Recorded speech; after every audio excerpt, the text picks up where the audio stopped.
Assalamualaikum warahmatullahi wabarakatuh. Pada kesempatan kali ini, saya Yuninda Nurul Uma akan mempresentasikan laporan tugas akhir saya yang berjudul Audit atas Utang Pajak PT LTS oleh KAP Kanaka Puradireja Suhartono.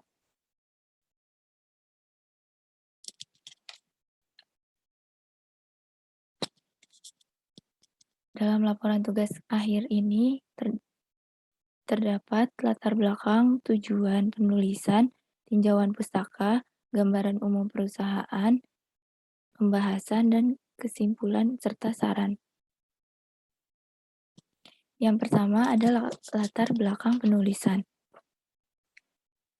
Latar belakang penulisan laporan tugas akhir ini didasari karena utang pajak merupakan kewajiban pajak yang masih harus dibayar oleh wajib pajak, dalam hal ini PT LTS, sehingga perhitungan dan penilaian utang pajak harus tepat dan akurat agar tidak terjadi salah perhitungan yang menyebabkan pajak kurang atau lebih bayar. Untuk itu, perlu dilakukan prosedur audit untuk memastikan keakuratan perhitungan dan kewajaran nilai utang pajak PT LTS. Selanjutnya ada tujuan penulisan. Yang pertama, menjelaskan akun utang pajak pada PT LTS oleh KAP Kanaka Puradireja Suhartono. Yang kedua, menjelaskan program audit dan prosedur audit atas utang pajak PT LTS yang dilaksanakan oleh KAP Kanaka Puradireja Suhartono. Yang ketiga, menjelaskan hasil audit utang pajak PT LTS oleh KAP Kanaka Puradireja Suhartono. Selanjutnya ada tinjauan pusaka. Yang pertama, utang pajak adalah pajak yang masih harus dibayar, termasuk sanksi administrasi berupa bunga, denda, atau kenaikan yang tercantum dalam surat ketetapan pajak atau surat sejenisnya berdasarkan ketentuan peraturan perundang-undangan perpajakan. Berdasarkan PMK nomor 189 PMK 03/2020. Selanjutnya, pengertian audit adalah suatu jasa yang diberikan oleh akuntan publik beserta tim perikatan dari kantor akuntan publik berdasarkan suatu surat perikatan yang bertujuan memberikan opini auditor independen yang menyatakan apakah laporan keuangan yang diterbitkan suatu entitas telah disusun dan disajikan sesuai dengan kerangka pelaporan keuangan yang berlaku dalam rangka meningkatkan kredibilitas dan kualitas laporan keuangan tersebut. Selanjutnya ada gambaran umum perusahaan. Yang pertama ada profil KAP Kanaka. Pada 18 Agustus 2004, 3 kantor akuntan publik bergabung menjadi satu, yaitu menjadi KAP Edi Prakarsa Permana Sidarta atau EPPS. Dan pada Oktober 2017 terjadi perubahan struktur kembali, yaitu menjadi KAP Kanaka Puradireja Suhartono. Bidang usaha KAP Kanaka terdiri dari audit dan asurans, pelayanan pajak, jasa akuntansi, dan manajemen advisory. Di manajemen advisory, contohnya yaitu pendampingan perusahaan yang akan melakukan go public. Selanjutnya ada profil PT LTS. PT LTS didirikan pada tanggal 1 Juni 1990 dan disahkan oleh Kementerian Hukum dan Hak Asasi Manusia Republik Indonesia tanggal 19 Juni 1993. Perusahaan ini berlokasi di Jakarta. Bidang usaha PT LTS yaitu pengadaan jasa konstruksi. Selanjutnya ada pembahasan yang terdiri dari akun utang pajak PT LTS, perencanaan audit utang pajak, program audit utang pajak, prosedur audit utang pajak, hasil audit utang pajak, dan evaluasi penerapan audit utang pajak. Yang pertama ada akun utang pajak PT LTS. Karena PT LTS adalah perusahaan yang bergerak pada bidang jasa konstruksi, maka akun utang pajaknya terdiri dari PPh pasal 21 mengenai pajak yang dikenakan atas penghasilan karyawannya. Yang kedua, PPh 23, yaitu pajak yang dikenakan atas jasa. Dalam hal studi kasus PT LTS, hanya pajak yang dikenakan atas jasa, yaitu tarifnya sebesar 2%. Yang terakhir, PPN keluaran, yaitu pajak yang dikenakan atas penyerahan jasa kena pajak berupa jasa konstruksi.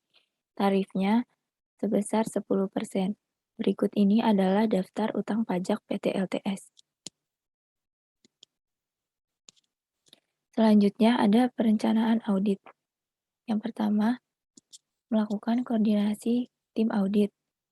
Koordinasi tim dilakukan oleh auditor, audit manager, associate manager, dan senior auditor.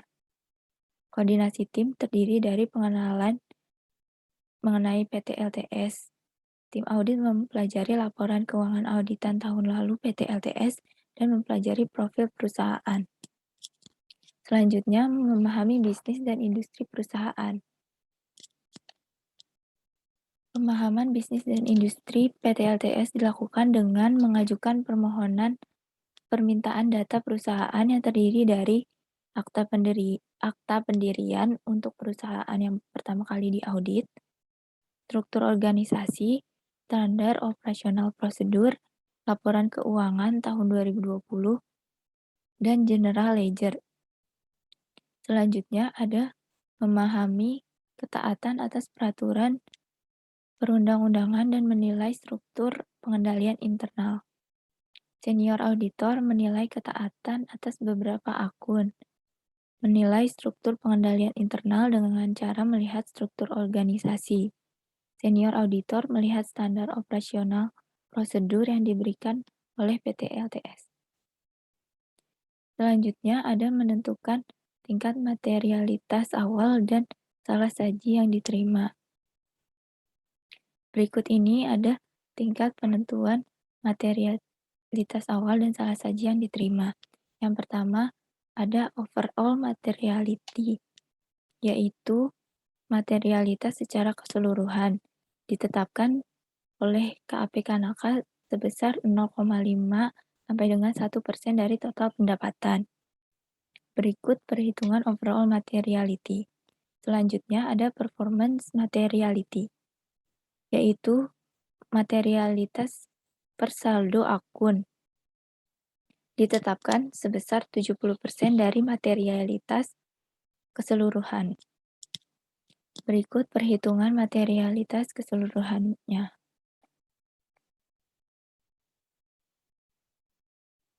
Berikut perhitungan materialitas berikut perhitungan performance materiality. Yang selanjutnya ada unadjusted error atau batas salah saji yang tidak dikoreksi. Ditetapkan sebesar 5% dari materialitas keseluruhan. Berikut perhitungannya. Selanjutnya ada menentukan tingkat risiko audit awal. Perhitungan risiko audit awal yaitu perbandingan antara laporan keuangan auditan 2019 dan laporan keuangan laporan keuangan 2020. Senior auditor menilai bahwa setiap naik turunnya akun pada laporan keuangan untuk menentukan tingkat risiko audit awal. Selanjutnya, ada program audit atas utang pajak PT LTS. Yang pertama ada pengujian dan pengumpulan bukti, yaitu yang pertama ada melaksanakan pengecekan saldo awal.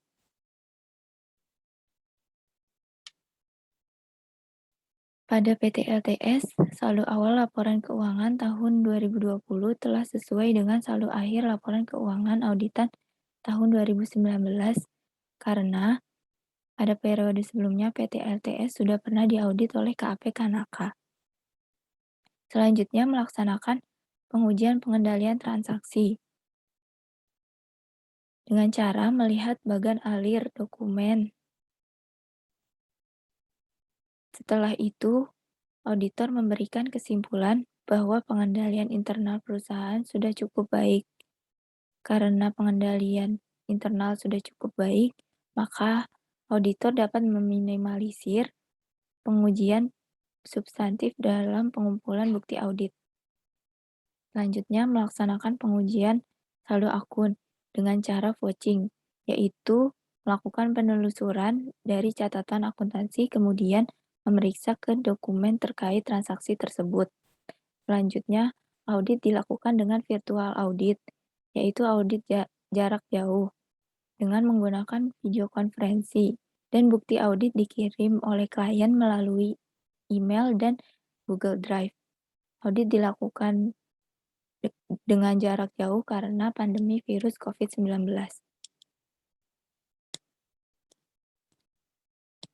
Selanjutnya ada pemahaman pengendalian internal PT LTS dalam mekanisme perpajakan. Yang pertama ada pemisahan tanggung jawab. Pemisahan tanggung jawab PT LTS dinilai sudah baik, yaitu yang pertama ada Managing Director bertanggung jawab dalam otorisasi surat setoran pajak dan surat pemberitahuan. Yang kedua, General Manager bertanggung jawab dalam otorisasi dokumen yang menjadi persyaratan dan sebagai dasar perhitungan pajak. Yang ketiga ada Finance General Manager yang bertanggung jawab memverifikasi pemeriksaan atas perhitungan pajak dalam SSP dan SPT yang telah dilakukan oleh Staff Finance dan Staff Accounting. Selanjutnya ada Staff Finance dan Staff Accounting. Bertanggung jawab melaksanakan proses perhitungan pajak. Selanjutnya ada Bendahara Umum, yaitu bertanggung jawab melaksanakan penyetoran dan pembayaran pajak melalui bank persepsi. Bendahara Umum juga melakukan pelaporan pajak ke kantor pelayanan pajak. Yang kedua ada praktik yang sehat, yaitu pada PT LTS dokumen telah diotorisasi oleh kepala bagian dan telah diberikan nomor urut. Yang ketiga, karyawan kompeten. Staf Finance dan Staf Accounting PT LTS harus mempunyai sertifikat brevet pajak A dan B. Untuk Finance General Manager harus telah mengikuti brevet pajak C.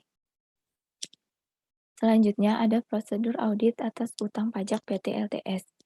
Yang pertama yaitu melakukan pemeriksaan saldo awal, selanjutnya melakukan rekapitulasi SPT, mencocokkan saldo terutang 31 Desember berdasarkan SPT dengan working trial balance. Selanjutnya melakukan pengecekan dokumen terkait dan membuat rekapitulasi berdasarkan dokumen terkait. Yang pertama, melakukan pemeriksaan terhadap saldo awal. Berikut utang pajak penghasilan dan pajak pertambahan nilai PT LTS tahun 2019. Dan ini jurnal yang dibuat berdasarkan pembayaran utang pajak tahun 2019. Selanjutnya, melakukan rekapitulasi SPT masa.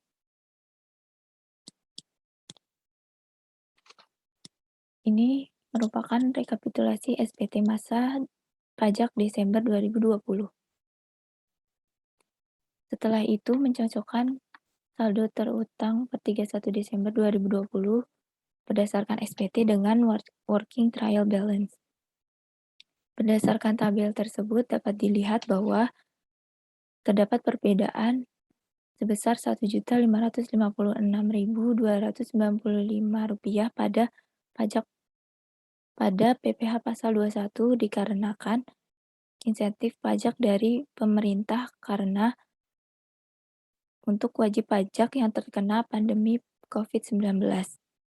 Pada PPh pasal 23 terdapat perbedaan yang tidak signifikan yaitu sebesar Rp1 karena pembulatan. Selanjutnya, melakukan pengecekan dokumen terkait. Terdiri dari SPT masa, yaitu surat untuk melaporkan masa pajak perusahaan. Yang kedua, bukti penerimaan elektronik, yaitu lembar bukti bahwa perusahaan telah melakukan pelaporan pajak massa. Yang ketiga, bukti pembayaran atau bukti penerimaan, yaitu bukti bahwa perusahaan telah menyetorkan pajak. Selanjutnya, bukti pemotongan, yaitu bukti bahwa PT LTS telah melakukan pemotongan atas penghasilan yang telah diberikan kepada wajib pajak. Selanjutnya, faktur pajak, yaitu bukti pungutan pajak yang dibuat perusahaan kena pajak yang melakukan penyerahan jasa atau barang kena pajak. Selanjutnya, membuat rekapitulasi berdasarkan dokumen terkait. Yang pertama ada rekapitulasi PPh pasal 21. Berdasarkan tabel tersebut dapat dilihat bahwa tidak terdapat perbedaan antara saldo menurut SPT dengan saldo menurut General Ledger. Dan dapat terlihat pula bahwa PT LTS merupakan wajib pajak yang patuh terhadap peraturan perpajakan karena tidak terdapat keterlambatan pembayaran maupun pelaporan pajak. Selanjutnya, PPh pasal 23. Pada rekapitulasi PPh pasal 23, tidak terdapat perbedaan yang signifikan. Dan PT LTS juga merupakan wajib pajak yang patuh karena tidak terdapat keterlambatan pembayaran maupun pelaporan pajak. Selanjutnya, rekapitulasi PPN. Dapat dilihat bahwa rekapitulasi PPN dibuat berdasarkan SPT massa, faktur pajak, bukti penerimaan elektronik, bukti pembayaran, dan General Ledger.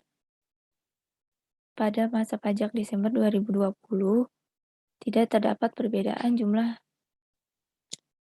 pajak dan PPN yang di PPN keluaran atas penghasilan, PPN keluaran atas penyerahan jasa kena pajak telah sesuai dengan pendapatan yang menjadi objek PPN. Dan dapat dilihat pula bahwa PT LTS merupakan wajib pajak yang patuh terhadap pembayaran PPN dan tidak terdapat keterlambatan pelaporan PPN. Selanjutnya ada hasil audit utang pajak PT LTS. Dapat dilihat bahwa tidak terdapat audit notes sehingga dapat disimpulkan bahwa penyajian akun utang pajak PT LTS telah dinyatakan dan dicatat dengan benar dan disajikan secara wajar. Selanjutnya ada evaluasi penerapan audit utang pajak. Berdasarkan tabel tersebut, dapat disimpulkan bahwa keseluruhan laporan keuangan PT LTS telah sesuai dengan standar audit yang telah ditetapkan oleh IAP. Selanjutnya, ada kesimpulan. Yang pertama, akun utang pajak PT LTS adalah PPh pasal 21, PPh pasal 23, dan PPN keluaran. Program audit pajak PT LTS terdiri dari pengujian dan pengumpulan bukti, pemahaman pengendalian internal, dan kumpulan prosedur audit mengenai audit utang pajak. Selanjutnya, prosedur audit yang terdiri dari pemeriksaan terhadap saldo awal tahun 2020 dengan saldo akhir laporan keuangan auditan tahun 2019, membuat rekapitulasi SPT massa, kemudian dicocokkan dengan angka pada working trial balance, mengecekkan dokumen terkait utang pajak, setelah itu membuat rekapitulasi berdasarkan dokumen tersebut. Dan yang terakhir, Auditor KAP Kanaka menilai bahwa penyajian laporan keuangan PT LTS, khususnya pada akun utang pajak, telah disajikan secara wajar.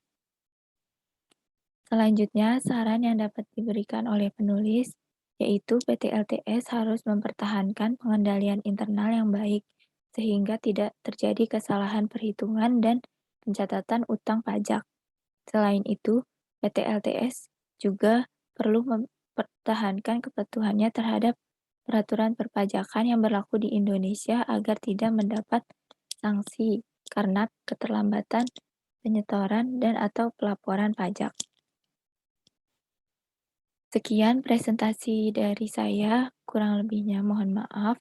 Wassalamualaikum warahmatullahi wabarakatuh.